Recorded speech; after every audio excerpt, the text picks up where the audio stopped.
Granulation can turn simple fall leaves into something stunning. Are you looking for a simple, fun technique to paint fall leaves that also adds surprising dimension? You've got to try granulating pigments. I never realized how much texture they can create until more recently. I'm Jessica, and today I'll be exploring some new Rembrandt pigments along with some old traditional earth pigments. My goal is to inspire you to try what you already have or experiment with something new. Let's go ahead and get started. So for my supplies today, I do have some Arches or Arch 140-pound cold press watercolor paper. This seems like a rather luxurious choice for a simple project like what we're doing, but I played with other papers, cheaper papers, and discovered this did give me better results, especially when I used the rougher side. It's a great time to use your maybe scraps of paper that you have from doing other swatches or projects that didn't turn out. This is a great time to use paper, just use the other side of your page. Or even if you have access to a rougher paper. This sketchbook was gifted to me, but it's got almost like a handmade paper in it, and it's got a lot of texture. It does seem to be a cotton still, but I experimented with the leaves and the granulation, and it really made the granulating colors pop. So you could even use something a little rougher than Arch's 140-pound cold press. Like I say, something like a rough paper. This seems to work quite well. And then for paints, I'm doing something out of the ordinary. You can see I have a plastic palette because these are not my regular pigments. And in it, I've put some raw sienna. Again, I had a tube of this around. I don't usually use earth pigments much in my work, but I had some around, so I'm playing with it because it's granulating, as well as some raw umber, ultramarine blue, which I do use on occasion. And then here I have some Oxide Black. This Oxide Black is a Rembrandt paint. They recently sent this to me, and I chose that color because it's very granulating, and I thought it'd be fun to play with granulation. This is non-granulating. This is a transparent yellow medium, again, from Rembrandt, and a Quinacridone rose from Rembrandt. So I'm going to be reviewing their paints today, and I have to say this Oxide Black does not disappoint. And like I say with these, I had some old paint around, and so I would recommend look in your watercolor paints and see what kind of earth pigments you have. Burnt sienna is another one that's granulating, but just maybe get online and find out what earth pigments have granulating properties and that you might already have in your collection of watercolor paints, and just play with those, because that's how I made my decision of what to use here. I'm using what I had. And so these are my granulating colors, these four. These are my non-granulating.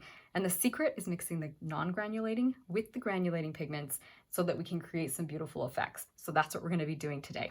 Why don't we just go ahead and start out with playing with these three colors here by Rembrandt, and then we'll go ahead and play with these other colors afterwards. So I have my water here, and one of the secrets is having a fair amount of water in your mixtures.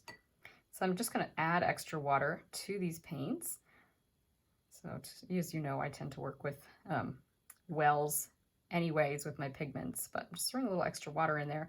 And then what we're going to do is we're going to make an orangey color. So I'm just going to take some of my yellow, ooh, messy, put it in the middle of my palette, well, whatever here, and then a little bit of Quinacridone rose. I'm after kind of an orangey color, so that's what I'm going to try and create first, is just kind of an orange.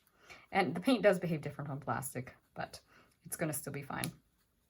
And then I'm going to take a tiny bit of this black color, and you can see the black actually creates kind of a greenish color when you mix it with something that's quite yellow.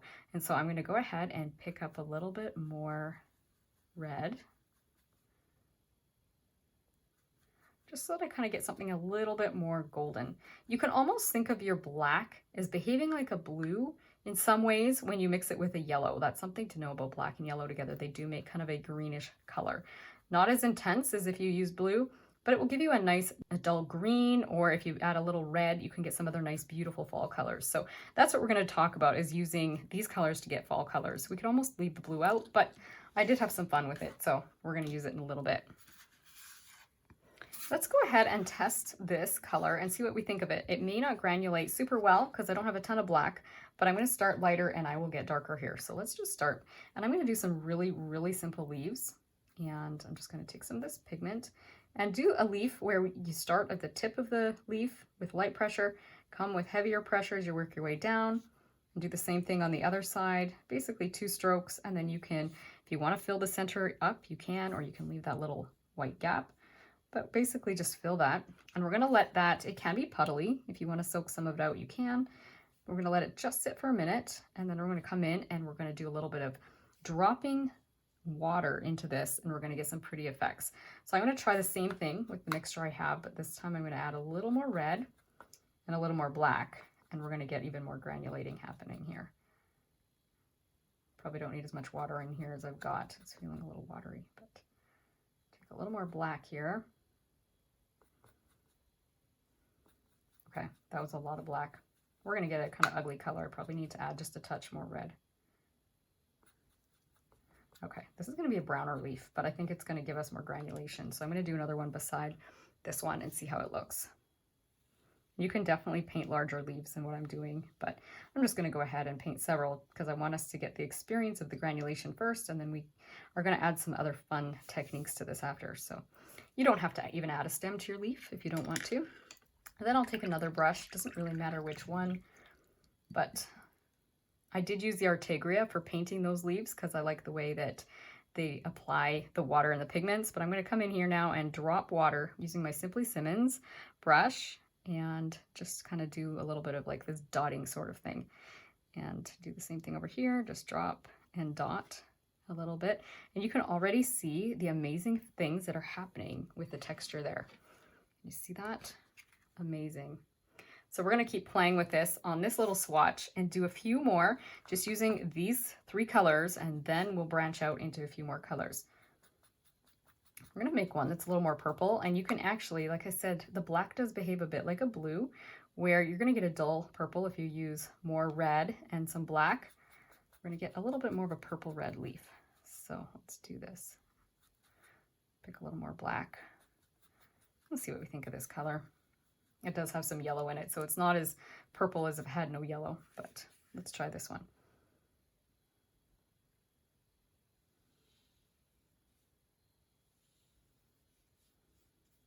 And again, I'm just painting it on there. You can kind of choose if you want to leave, how puddly you want to leave it.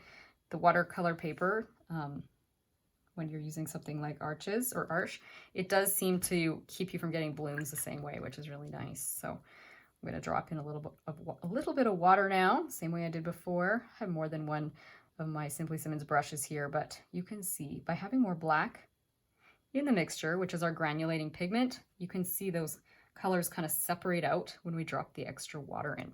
So much fun. Let's go ahead and do one more green this time. And do you remember how we make the color more green? We actually use more yellow and black. Let's just do it over here in this well. And then we'll like I say, we'll kind of see what we can do with just these 3 colors before we branch out. So no blue, we're still just using the black and the yellow. And look at that, isn't that amazing? Easy way to get an olive green. So let's go ahead and paint this leaf. I'm dripping with a little too much paint, but let's try this.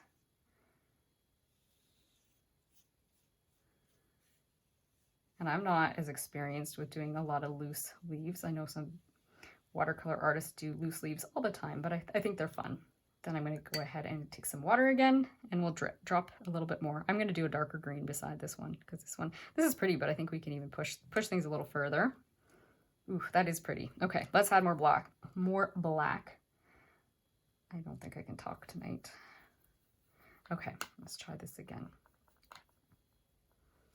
So more black, otherwise it's just the black and the yellow. We're going to get a darker green. Ooh, that's really pretty. This should really show us the granulation happening faster. And I'm going to let it I might let it sit just for a minute, just so that the colors can kind of set into the paper a little bit more. I just feel like I'm really, really wet. I'll show you something else you can do as that's drying. You can actually go ahead and add a little bit more. If things are pretty wet still, you can go and add more granulating paint there. So I'm going to add more black into my red, and I'm going to come back into that red leaf and drop a little bit more, just kind of like a very like tapping motion. And that granulation is still going to do some fun things for us. And even throw a little bit down here, why not? And you can add a tiny bit more water if you want to. Sometimes just dropping that in is enough. But let's throw a little bit more water, see what happens. Let it move around a bit.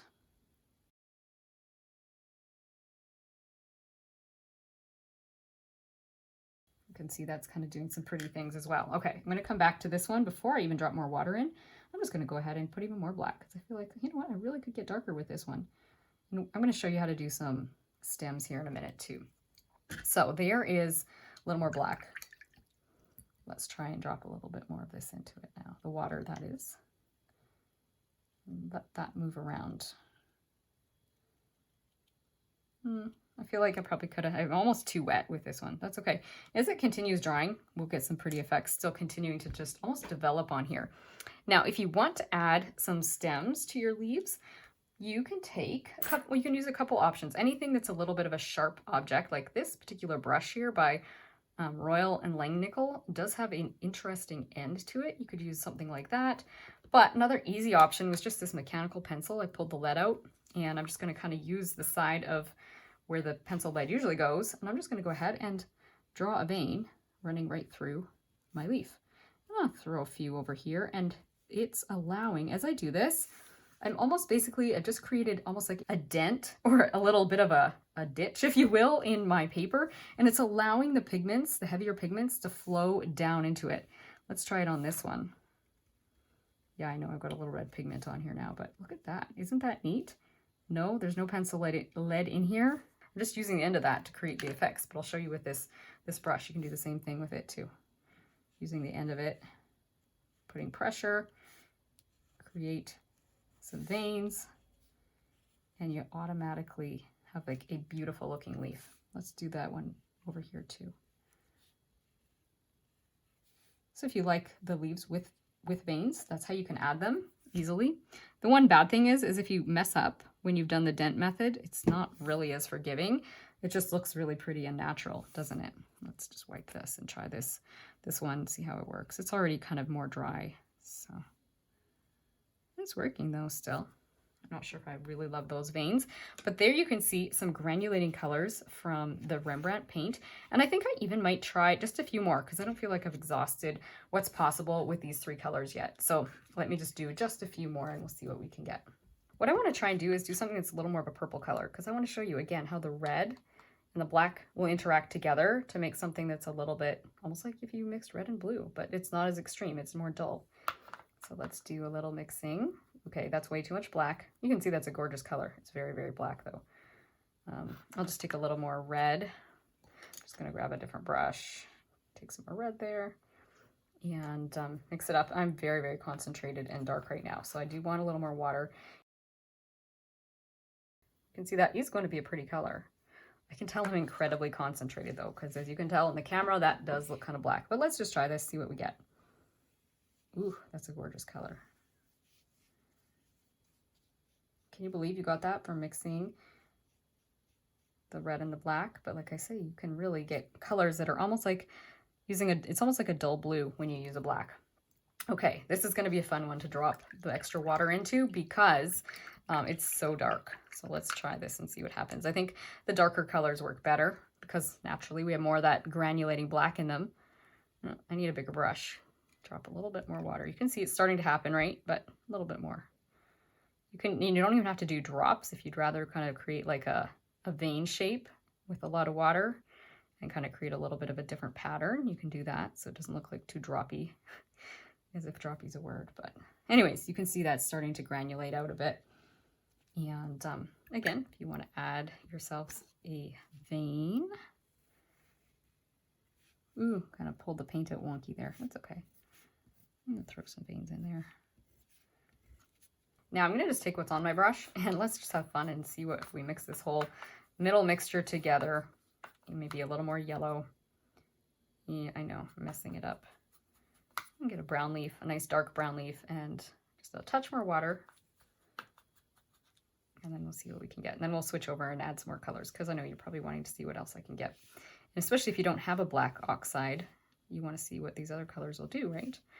So we'll just finish this one. And I do think the black oxide is worth it if you like the colors I'm getting here.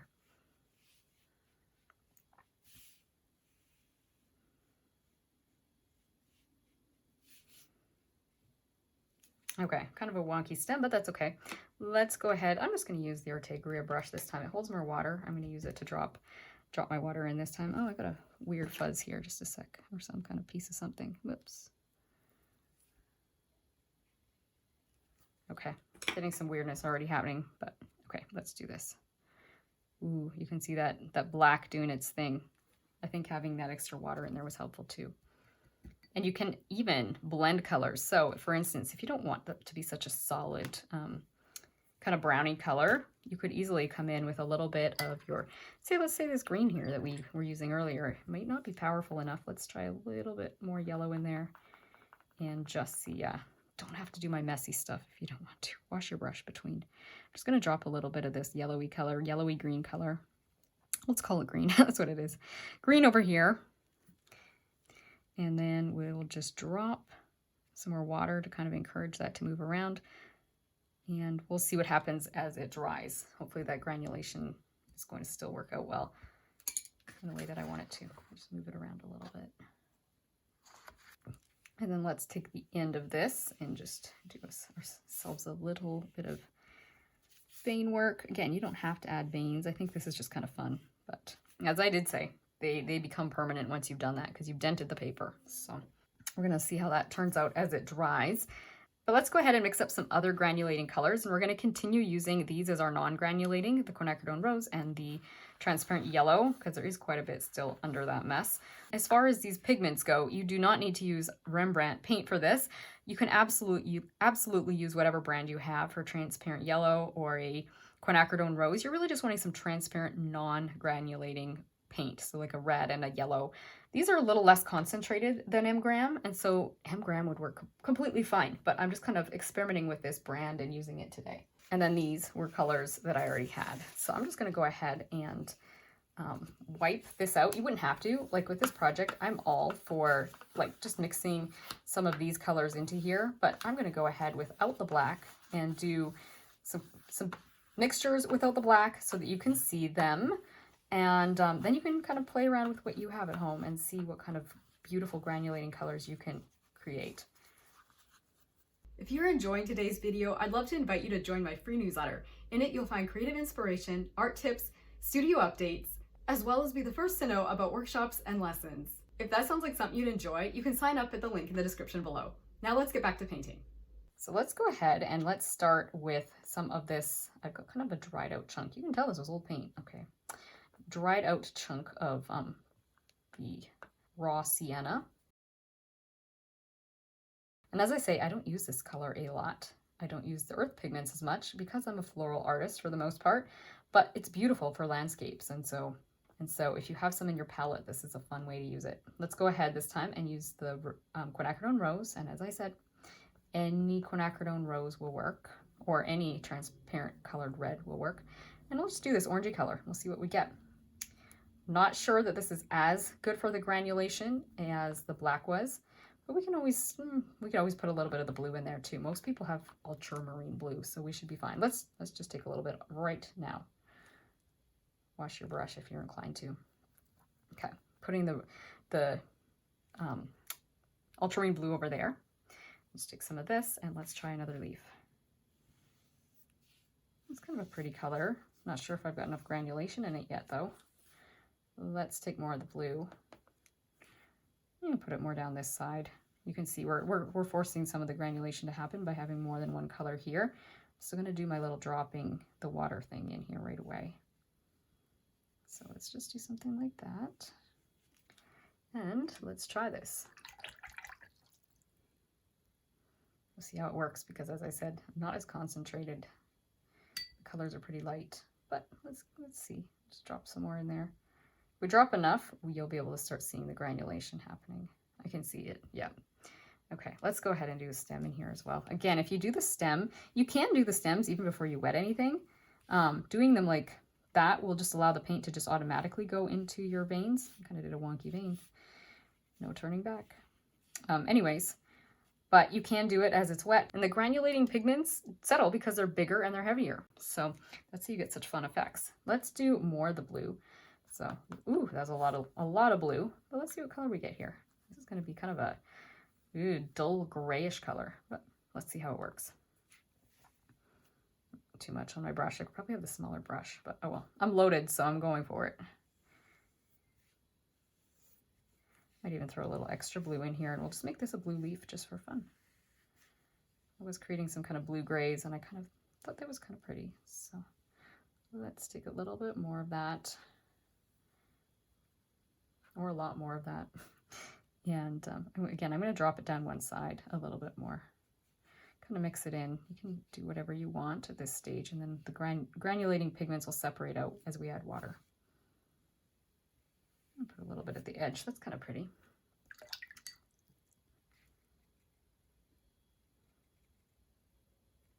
Ooh, that was a huge drop of water. We're going to get some good things happening there. I'll just let it do its thing.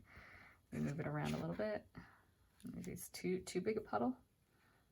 I don't want to overwork it, right? The beauty of the granulating paint is that as it sits there, it does its thing, and you get the granulation happening.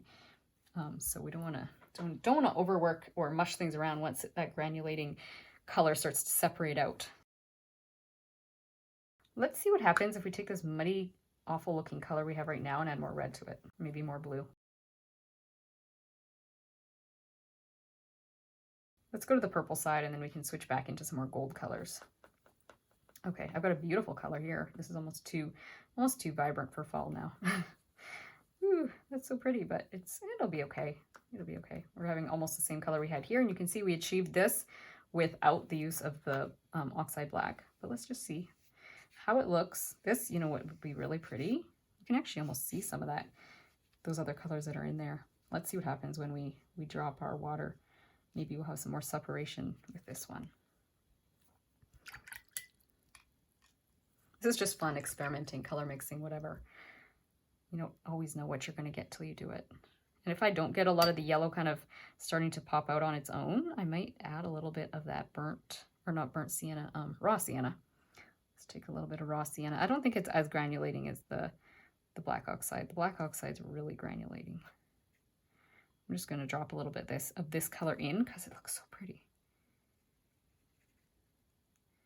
Even though these are complementary colors, or close to complementary colors, when you don't overmix them, they look very pretty together. I'm just, as you can see, tapping it and getting some really pretty effects there. Oh yeah, and we need to get our veins in here too, right? I'd like to know, what way do you go ahead denting your paper and putting veins in? Do you like using the end of a brush? Do you use like a dull pen or a pencil? Again, no lead. This one is super wet. I just don't know if I like this color so much, but that's okay. Maybe I'll put a little bit of something else to add to this. I might even go, once I finish doing a few more of these, I might even come in with a little bit more of the black oxide again, because it actually can do some pretty things. But start with that, and then a little bit more water. So just drop a bit more off my larger brush. Just the water, and see how that works. I don't know. That one might not work. I might have overdone it, but we'll let it dry. And sometimes those things happen. The beauty starts to come out as it dries. All right, let's go ahead and do some fall colors. And we haven't really used this raw umber yet. So let's play a bit with the raw umber and some of our orangey colors. See what we get. This is kind of experimenting because like I say, I'm not super familiar with the earth pigments. Okay. Let's just take some yellow out of here. I know there's probably small hints of black, but for the most part it's yellow. We'll see if this is granulating enough, because some pigments, it can depend on the brand in terms of how, you know what, that's a nice enough color as is before we add the red. Let's put this on first, and then we can do one that's more red. Let's see what we get. Too dry almost. Okay, I don't think I'm going to get a lot of granulation from this, but I might be wrong. Let's see. Don't give up yet. It's kind of a wonky shaped leaf, but you can tell. You can refine them. Okay, let's see what happens when we add the, like I say, I'm not sure. I'm not sure that this has got enough granulating pigment, but we'll see. Curious to see what it does. I feel like the yellows don't do quite as well. You could try also yellow ochre, I think, can be granulating. Don't quote me on that. You could probably check. I think it's a granulating color too. That's actually working. Okay, well, let's try it with a little more red this time. Put a little red in the mixture. Ooh, that's a pretty color. Let's try this. Seeing that that does work. The raw umber does seem to be granulating okay. And again, part of this, it's almost too concentrated. Part of it can be brand by brand too. So you might just have to play around with different brands that you have on hand if you happen to have some earth tones and see which ones work best. I might even drop a little bit of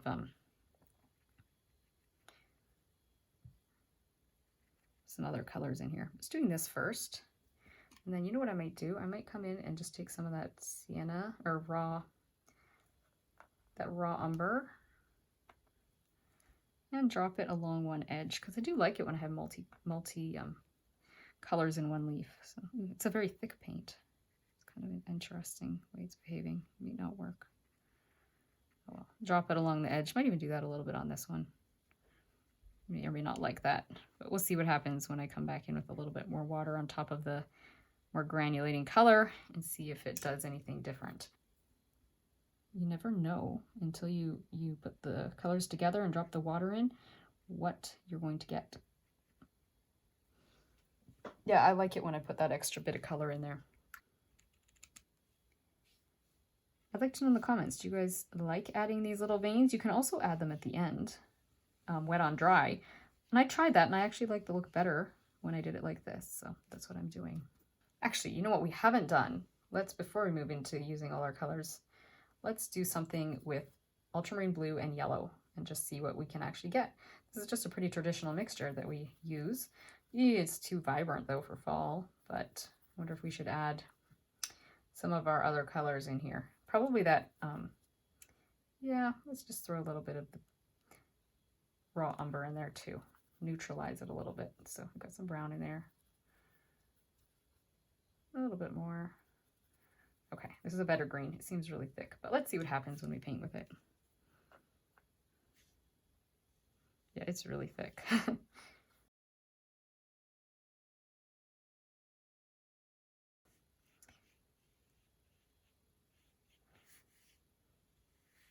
Yeah, this is really thick. It's gonna work, I think. Let's do this and we'll see how well that ultramarine blue kind of does its thing.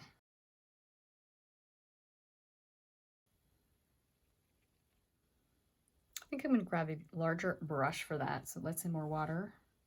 Oh, you can see already how much granulation is happening, right? Just those colors kind of start separating out when you throw that extra water on. Let's add a little extra blue. Maybe just along the edge here a little bit. See what happens. We're very puddly, but again, the puddles seem to take care of themselves most of the time on this paper, and I don't mind a little bit of puddling and blooming with the techniques we're using today. I'm going to soak a bit of it out and just put a little bit more in because I feel like I'm getting almost darker than I want to be, but I still want that granulation to happen. So I'll drop a little bit of the water right into that bluey color because that's the color that's going to granulate the most. It's the bluest parts of this. Well, actually, that's not true because we had some of the raw umber in there too. So yeah, that's okay. Well, here it is when it's dry and you can see those beautiful granulating textures there. I will say in conclusion that black oxide definitely is the one that works the best if you want some drama. You can see it in these ones, I feel like the best. And then of course these where we use the black oxide in all of those paints. So that was the Black Oxide by Rembrandt. I will put a link for that in the description below. And then the other thing I would say, if you want more texture too, if you can access a more textured paper, like a rough cotton paper, you can really see those gorgeous textures really show up really nicely in this more textured paper. But as you know, I did use arches or arch paper with relative success today. And this is also done on arches. You can see the black. I did actually 2 granulating paints. I did the ultramarine blue and black together, and you can see some interesting granulation happening there. You can see that black there. I really do feel like anywhere I use the black, I got the most drama. So just keep that in mind and consider buying black as a fun way to make any of your pigments granulating. I hope today's tutorial has brought a little taste of God's beauty and peace into your everyday life, and that it's inspired you to continue enjoying your own creative journey. See you again soon. Bye.